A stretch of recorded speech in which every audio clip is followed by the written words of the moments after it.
వక్రతుండ మహాకాయ సూర్యకోటి సమప్రభా నిర్విఘ్నం కురు మే దేవా సర్వకార్యేషు సర్వదా.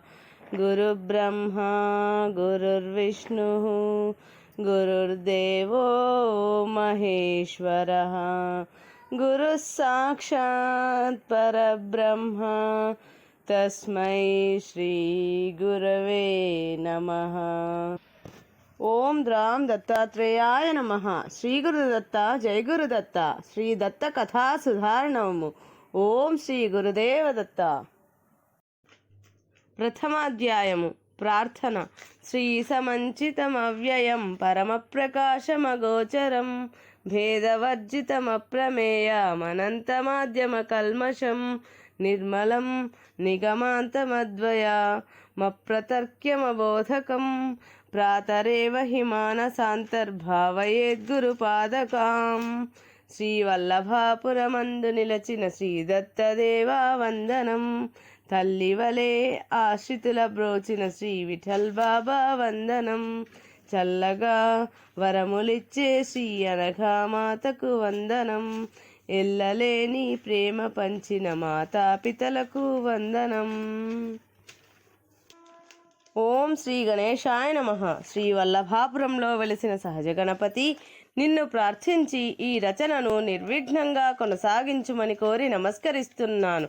త్రిశక్తి స్వరూపిణి అయిన ఓ చక్రమాత, కరుణించి నీ అమృతవాక్కులను ఈ గ్రంథమునందు పొందుపరచునట్లుగా అనుగ్రహించుము. తల్లి, నీ పాదాలకు అనేక వేల వందనములు. వల్లభాపురవాస దత్తప్రభో అని భక్తులు ఎచ్చట నుండి పిలిచిన వారి కష్టాలు తీర్చి అభీష్టాలను ప్రసాదించు ఓ దేవాధిదేవ దత్తాత్రేయ, నీ మహాత్మ్యము కొనియాడ ఎవరి తరము? నీవే స్వయముగా తెలుపవలెను. స్వామి, శ్రీ దత్త కథా సుధారణవము అను గ్రంథమునందు నీ లీలల రూపమున నీవే నిలిచి రచనను కొనసాగనిమ్ము. నీ పాదార విందములకు శతకోటి ప్రణామములు దేవా. దత్త సాంప్రదాయములలో సన్యాసము స్వీకరించుటకు అనుమతి నొసగిన పరమ గురువులందరకు ప్రణామములు. తాము భ్రమరమై కీటకమైన నన్ను ఉద్ధరించిన సద్గురు శ్రీ స్వామి విఠలానంద సరస్వతీ మహారాజ్ వారి పాదముల వద్ద శరణాగతి చేసి వారి ఆజ్ఞానుసారంగా ఈ గ్రంథరచనను ప్రారంభించుచున్నాను. జన్మనిచ్చిన మాత రాజ్యలక్ష్మి, పితశ్రీ ఆలూరు నాగభూషణరావు గారులకు నమస్కృతులు చెల్లించుకొనుచున్నాను. పరమేశ్వరుడగు పరమహంసకు నమస్కారములు. తమకు భోగము యోగము సమానము. పరమేశ్వరునకు ఉండుట లేకుండుట అన్నదే లేదు. సర్వకార్యకారణ స్వరూపుడు, సర్వతంత్ర స్వతంత్రుడని శృతులు కొనియాడినవి. వాసుదేవుడు, అజుడు, భగవంతుడని వివిధ నామములతో పిలువబడువాడు ఒక్కడే అని తెలిసిన జ్ఞానులెందరో మన భారతావనిని పునీతం చేశారు. వేద విద్యను సర్వులకు బోధించుటకై ఆది దేవుని అంశమున అపాంతరతముడు అను పేరప్రతి యుగమునందును అవతరించు తేజోమయమూర్తి మునీశ్వరులకిట్లు చెప్పసాగెను. ఆయనే వేదవ్యాస మహర్షి. పూర్వము ఒకానొక సమయంలో అనేక మంది మహర్షులు ఒకే చోట సమావేశమయ్యారు. వారు నిర్మల మనస్కులు. లోకములోని వారందరూ సుఖశాంతులతో మనవలనని కోరువారు. తమ కొరకు దేనిని కోరని తత్వము గలవారు. తత్వము గలవారు వీరు నిరంతర భగవత్ చింతనాపరులుగా ఉండిరి. వారి పూర్వ పుణ్య పరిపాకు విశేషము చేత వారి ముందర ఒక దివ్య తేజస్సు ప్రకటమైనది. కన్నులు మిరిమిట్లు గొలుపు ఆ తేజస్సును చూడలేక కన్నులు మూతపడగా అంతరంగమందు కూడా అదే తేజస్సు దర్శనమిచ్చుచుండెను. ఆ తేజస్సు అంతర్బహిర్వ్యాప్తమన్న జ్ఞానం వారికి కలిగెను. అట్లు కన్నులు మూసుకొని ఉండి వారు మనస్సులోనే ఆ జ్యోతి యొక్క నిజరూప దర్శనమును అనుగ్రహించమని ప్రార్థించిరి. ఓ దేవాధిదేవా, అనాది నుండి ఎందరో మహాత్ములు నీ దర్శనము పొంది దివ్యులై తాము దర్శించిన రూపమునే వారు వర్ణించి ఇతరులకు బోధించినారు. నీవు కాలాతీతుడవు, నానా రూపధరుడవని కూడా తెలిపినారు. ఇప్పుడు ఈ తేజోరూపముతో నీవు మాకు దర్శనమిచ్చితివి. కానీ నీ సాకార రూపమును దర్శింపనిచో మా మనసులు శాంతింపవు. సర్వజ్ఞుడవు, సర్వాంతర్యామివి, సకలమును నీ నుండి పుట్టి పెరిగి నీలోనే లయమగుచున్నదని సకల పురాణములు వర్ణించుచున్నవి. నీ చిద్విలాసమును అన్యులు తెలియజాలరు. కావున నీ రూపము చూపి మమ్ముద్ధరింపుమని పరిపరి విధములా ప్రార్థించారు. ఆ ప్రార్థనను ఆలకించిన పరమాత్మ, ఓ పుణ్యాత్ములారా, మీ కన్నులు తెరిచి తనివి తీరునట్లుగా నా రూపమును దర్శించండి అని మేఘ గర్జన వంటి ధ్వనితో పలికెను. అప్పుడు ఆ మునీశ్వరులు కన్నులు తెరిచి ఆ విరాట్ స్వరూపమును దర్శింపగలిగిరి. ప్రత్యక్ష ప్రమాణములకు ఏ విధంగానూ అందనిదై ఉండెను. ఆ రూపంలో తెలుపు, ఎరుపు, నలుపు అను రంగులు సత్వ రజస్తమో గుణములకు ప్రతీకలై ఉన్నట్లు గాంచిరి. ఆ తేజము ఋగ్యజుస్సామ వేదములకు ప్రతిరూపము అనవచ్చును. కృత, త్రేత, ద్వాపర యుగ ధర్మములు అందు ప్రతిబింబించుచున్నవి. సూర్య, చంద్ర, అగ్ని తేజములకు ఇది ఏ మూలమని తెలియచున్నది. మూడు లోకముల తీరుతెన్నులు, ఇచ్ఛా జ్ఞాన క్రియాశక్తులు అందు వెలుగుచు ధర్మ, అర్థ, కామముల ద్వారా మోక్షమును అందించుటకు సిద్ధముగా ఉన్నవి. దీనికి ఆద్యంతములు లేవని తెలియచున్నది. ఇదే మోక్షలక్ష్మికి అంతఃపురము. చూడగా చూడగా ఆ రూపమునందు బ్రహ్మ, విష్ణు, మహేశ్వర రూపములు విస్పష్టముగా గోచరించినవి. ఆ త్రిమూర్తి రూపమునందు కనిపించిన బ్రహ్మ మహామునివలే ఉండెను. సూర్యచంద్రుల దివ్య తేజస్సు కలిగిన 4 ముఖములు ప్రకాశించుచుండెను. అతని ముఖ వర్చస్సు వర్ణింపతరము కాదు. హంసను వాహనముగా కలిగినవాడును, భుజముపై ప్రకాశించు జందెము గలవాడును, వేదాధ్యయనపరుడై పాపములను పారద్రోలునట్టి గాయత్రి మంత్రోపాసనము నిరంతరమును చేయుచున్నట్లు వారికి గోచరించెను. చతుర్భుజుడై దివ్య జలముతో నిండిన కమండలము ఒక చేతను, అక్షమాలనొక చేతను, పద్మమునొక చేతను, వేద వాంగ్మయమును ఒక చేతను ధరించి ఆ బ్రహ్మదేవుడు అసమాన తేజో విరాజమానుడై ఉండినట్లు ఆ ముని పుంగవులు దర్శించి ఆయనను స్తుతించి ధన్యులైరి. అట్లు దర్శించుచుండగానే బ్రహ్మ మానస పుత్రులైన అత్రి, పులహుడు, క్రతువు, పులస్త్యుడు, అంగీరసుడు, మరీచి, వశిష్ఠుడు, కర్ధముడు, భృగువు, దక్షుడు, అతని కుమారులు, మనువులు, మరికొందరు ఋషిపుంగవులను జయజయనాదములు చేసిరి. ఆ విశ్వరూపమునందు దర్శనమిచ్చిన విష్ణుమూర్తి యొక్క దివ్య తేజస్సు గరుత్మంతుని మూపుపై ప్రకాశించుచుండగా మేరు పర్వతముపై తారాడుచున్న నీల మేఘం వలె కన్పట్టెను. 4 చేతుల యందును శంఖ, చక్ర, గద, పద్మధారి అయి ఉండెను. వక్షస్థలమందు కౌస్తుభము మెరయుచుండెను.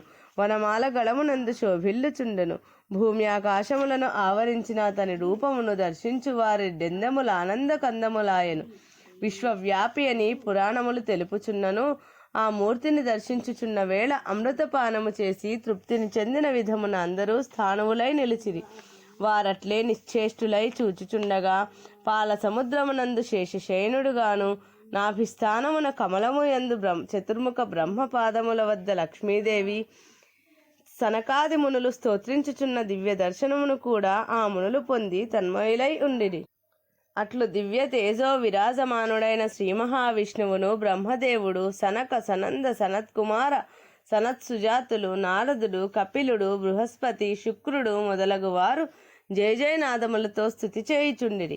మరియు నందుడు, సునందుడను అను పార్షదులు అంజలి ఘటించి ఇట్లు స్తుతించుచున్నారు.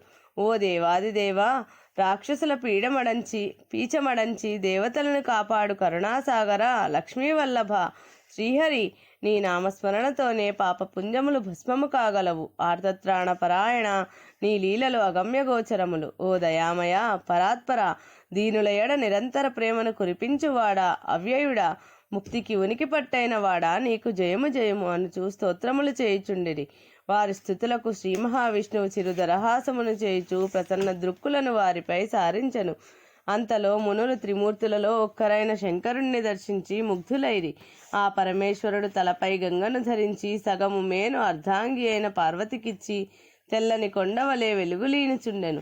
మెడయందు మణిహారములు, ఫణిహారములు శోభిల్లుచుండెను. సకల ఆభరణములను శంకరునికి నాగులే అయి ఉన్నవి. ఒడలంతయు తెల్లని విభూతిని ధరించి తలపై ఒక వంక చంద్రవంకను ధరించినవాడు. 10 చేతులు కలిగి ఢమరు, త్రిశూలము, జింక, అగ్నిపాత్ర, పాశము, అంకుశము, గంట, నాగము, కపాలములను ధరించి భక్తులను అభయహస్తముతో దీవించుచుండును. అపార కరుణ కలిగి స్మరణ మాత్ర సంతుష్టుడై భోళాశంకరుడని బిరుదు వహించను. నిరంతరము లోకములోని జీవుల శుభము కోరుచు తాను ధ్యానమగ్నుడై సృష్టి అంతటిని శుభ్ర మార్గమున నడిపించుటకై ప్రయత్నించును. పెడ మార్గమున పడిన జీవులను దండించి బుద్ధి చెప్పి జ్ఞానమును ప్రసాదించు దైవము శంకరుడే. మహేశ్వరుడు జగదేక వీరుడు. మహేశ్వరుడు జగదేక వీరుడు, సంహారకర్తగా ప్రసిద్ధి చెందినాడు. అయినను ఆయన మార్కండేయుని వంటి భక్తునికి చిరంజీవత్వం ప్రసాదించాడు. మానవులందరి దుర్గుణములను దూలించి జ్ఞాన భిక్షను ప్రసాదించే సమర్థుడే శంకరుడు. ఆ మహేశ్వరుని సన్నిధిలో నందీశ్వరుడు, గణేశ్వరుడు, దిక్పాలురు, మునులు, సిద్ధులు, సాధ్యులు, యక్ష, కిన్నెర, కింపురుషాదులు ఆనందమయ స్థితిని పొంది తన్మయత్వంలో ఉన్నారు. దానిని మునులు దర్శించి తన్మయులైనారు. త్రినేత్రుడైన మహేశ్వరుని దేవతలు, దానవులు, మానవులు అందరూ ఆరాధిస్తారు.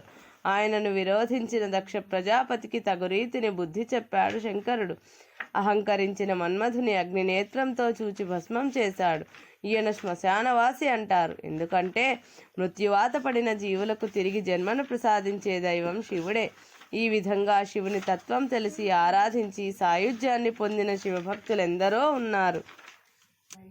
అట్లు ఆ మునుల దర్శనంలో వసువులు, రుద్రులు, ఆదిత్యులు, మరుత్తులు, గ్రహములు, తారలు, నానావిధ జంతుజాలము గల చరాచర జగత్తంతయు దర్శించగలిగిరి. ఆ దివ్య తేజోమూర్తిని దర్శించిన మునులు అంజలి ఘటించి స్తుతించారు. ఓ దేవదేవా, ఏమి ఈ అద్భుత దర్శనము! మా పూర్వపుణ్యము ఈ జన్మలో ఫలించి ఇటువంటి అదృష్టము మాకు కలిగినది. అనన్య సామాన్యమైన ఈ దివ్య రూపము చూచి మా జన్మలు సార్థకత నొందినవి. బ్రహ్మాండములోనే గాక పిండాండమునందు నిండి ఉండి నీవు ప్రదర్శించు లీలలు వర్ణింపనలవి కానివి. యోగులు నిన్ను పరమాత్మ అందురు, సాంఖ్యులు ప్రకృతి పురుషుడు అందురు, వేదాంతులు నిన్ను బ్రహ్మం అంటారు. నీవు గుణయుతుడవు, గుణాతీతుడవు, గుణాత్మకుడవు అయి ఉన్నావు. వేదము నిన్ను సహస్ర శీర్షములు, సహస్ర నేత్రములు, సహస్ర పాదములు కలవానిగా వర్ణించినది. నీకు ఈ సృష్టిలో ఎక్కడ ఏమి జరిగిననో తెలియను. జీవులైన వారికి సంజీవమైన వాడవు, జ్యోతులన్నింటికీ జ్యోతివే నీవు. నీ తత్వమెరిగి నిన్ను శరణు పొంది ఆరాధించు భక్తులకు నీవు వరప్రదాతవు. జన్మ జరా వ్యాధులనే దుఃఖమును దూరము చేయగల శ్రీ దత్తయోగి పుంగవుణ్ణి ఆరాధించదము. మమ్ము కరుణించి నీ నిజతత్వము నిరింగింపుమని ప్రార్థించిరి. అప్పుడు ఆ త్రిమూర్తి స్వరూపుడు, ఓ మునులారా, మీ పుణ్య పరిపాకం వలననే నా ఈ దర్శనము పొందినారు. నా నిజతత్వమును అనేక పురాణములు తెలుపుచున్నవి. మీరు సూత మహామునిని ప్రార్థించి వారి ద్వారా నా గురించిన జ్ఞానమును పొందవలసినది అని ఆజ్ఞాపించారు. తదుపరి ఆ దివ్య తేజోమూర్తి అంతర్ధానమయ్యను. మునులంతా కలిసి సూత మహామునిని వెతుకుచూ నైమిషారణ్యమునకు చేరుకున్నారు. అచటనే నివసించు అనేక మంది వారి వారి స్థాయిలలో భగవంతుణ్ణి ఆరాధించుచుంటారు. దివ్య దర్శనము పొందిన మునికుమారులు, జిజ్ఞాసులు ఇచటకు చేరి తాము పొందిన దివ్య తేజోమయమూర్తి యొక్క దర్శనము వివరించి చెప్పినారు. తపస్సు చేయగా చేయగా ఏదో ఒక రూపముతో భగవంతుడు దర్శనమును అనుగ్రహించును. కానీ ఇట్లు త్రిమూర్తి స్వరూపము మరియు బ్రహ్మాండమంతయు ఒకే రూపముగా దర్శనము అనుగ్రహించుట అన్నది ఎంతయో విశేషమేనని అచ్చటి ఋషులు విస్మయం చెంది తమకు ఆ భాగ్యము కలగకపోయేనే అని వ్యధ చెందారు. దర్శనము పొందిన మునికుమారులు పెద్దలతో ఇట్లు చెప్పినారు. కారణము లేనిదే కార్యము జరుగదని, కార్యకారణ స్వరూపుడు భగవానుడని మీకు తెలియను గదా. ఆ మూర్తి యొక్క నిజతత్వము తెలుపమని మేము కోరినాము. వారు సూత మహామునిని ప్రార్థించి తెలుసుకోమని ఆజ్ఞాపించాడు. మేమిప్పుడు ఆ కోరికతోనే ఇచ్చటికి చేరుకున్నాము. మనము సత్రయాగము ప్రారంభించినచో సూత మహాముని తప్పక రాగలరు. మనము దృఢమైన విశ్వాసముతో ప్రార్థించిన ఎడల తప్పక వారి దర్శనము, పురాణ విషయముల వివరణము అన్నీయూ పొందగలమని ఒక నిర్ణయం చేసుకున్నారు. మంచి ముహూర్తమునందు అచ్చటి మునులు, ఋషులు అందరూ సంకల్పించి సత్రయాగము ప్రారంభించు వేళ ప్రార్థించినంతనే సూత మహాముని అక్కడ ప్రత్యక్షమైనారు. మునులందరూ హర్షపులకిత గాత్రులైనారు. వారంతా కలిసి సూతుల వారినిట్లు స్తుతించారు. దయామయుడైన ఓ సూత మహాముని, నీకు నమస్కారములు. నీ నుండి ఇతిహాసములు, పురాణములు, అందలి పూజా విధులు, వ్రత విశేషములు, ఇష్టాపూర్తి కొరకును దురిత క్షయకారకములైన ప్రాయశ్చిత్త విధులు, అనేక విధములైన యాగములు మొదలగు వారిని ఎన్నింటినో విని ఉన్నాము. నీ విజ్ఞానము అంతులేనిది, నీ సుగుణ సంపద సర్వోత్తమమైనది. నిరంతరము ఈ సృష్టిలోని జీవులందరూ సుఖ సంతోషములతో ఉండవలనని కోరుచుందువు. శ్రీ వేదవ్యాస మహర్షి యొక్క అనుగ్రహమును పొంది సకల పురాణముల సారమును ఆకలింపు చేసుకొంటివి. ఇప్పుడు నీ వాక్కు ద్వారా వెలువడిన అనుష్ఠాన విధులు సకల శాస్త్ర సమ్మతములై అనుసరించుటకు యోగ్యములై ఉన్నవి. ముని కుమారులమైన మాకు ఆకస్మికముగా ఒక దివ్య దర్శనము లభించినది. దాని పూర్ణ స్వరూప స్వభావములు నిజతత్వమును తెలియగోరగా విచిత్రముగా తమ పేరును సూచించి అదృశ్యమాయెను. ఈ ప్రకారంగా తమ రాకకై ఎదురు చూస్తూ ఈ సత్రయాగమును ప్రారంభించినాము. ఓ మహిమాన్వితుడా, మా కోరికలను నీవే తీర్చవలను. ఓ పుణ్యాత్మ, మా ప్రశ్నలకు నీ సమాధానములిచ్చి మమ్ము ఆనందపరచు బాధ్యత నీదే అని నమస్కరించారు. సూత మహర్షి, మునులారా, ఇదంతయు దైవఘటనయే. ఇందు మనమంతా నిమిత్తమాత్రులమే. దైవము ఈ సృష్టి స్థితిలయములనే కార్యములను లీలామాత్రంగానే చేస్తున్నది. లీల అనగా క్రీడ, ఆట అని భావము. మనము కూడా దైవమునే నిరంతరం స్మరిస్తూ ఉంటే నిత్యము జరిగే సంఘటనలన్నీ దైవలీలలే అన్న విషయం స్ఫురిస్తుంది. అప్పుడు సుఖదుఖముల నుండి విడువబడి దైవ అనుసంధానము యొక్క అనుభూతిని పొందగలము. ఇప్పుడు మీ ప్రశ్నలే ఏవియో తెలుపండి. పరమాత్ముని కృపతో మీకు వివరించే ప్రయత్నం చేస్తానన్నారు. అప్పుడు మునులు ఇట్లా అడిగినారు: విష్ణువు అత్రి అనసూయలకు పుత్రుడెట్లాయను? అతనికి దత్తుడన్న పేరెట్లు సిద్ధించెను? అతడు బాల ఉన్మత్త పిశాచ నగ్న రూపాలలో దర్శనమిచ్చుటలో రహస్యమేమి? ఆ స్వామిని ప్రార్థించి వరములు పొందిన వారి కథలేమి? ఆ స్వామి ప్రదర్శించిన యోగశక్తులను, వారి ఉపదేశములందలి గూఢార్థములను వివరింపగోరుచున్నాము. మరియు ఆ దత్తుని ప్రవర్తనము, మహత్తును, గుణగణములను తెలుపగలరు. ఏలనగా ఆయనను ఉపాసించాలంటే ఈ విషయ వివరణ మాకు ఉపకరించును. సర్వవ్యాపి అయిన వాసుదేవుడు ఎందులకిట్లు అవతరించి లీలలు చేసెను? దీనిచే లోక కళ్యాణం ఎట్లు జరిగెను? దర్శనమిచ్చి కూడా తన తత్వము నెరుగ కోరిన మాకు తానుగా తెల్పక సూతుని ఆశ్రయించమని బోధించుటలోని ఆంతర్యము మేము గ్రహింపలేకపోయితిమి. మా సందేహములన్నీ తమరే తీర్చి మమ్ము ఉద్ధరించ కోరుచున్నామని చేతులు జోడించి ప్రార్థించారు. ఇది శ్రీ దత్త కథా సుధార్ణవం దత్త భాగవతం 1వ రోజు పారాయణము సంపూర్ణం.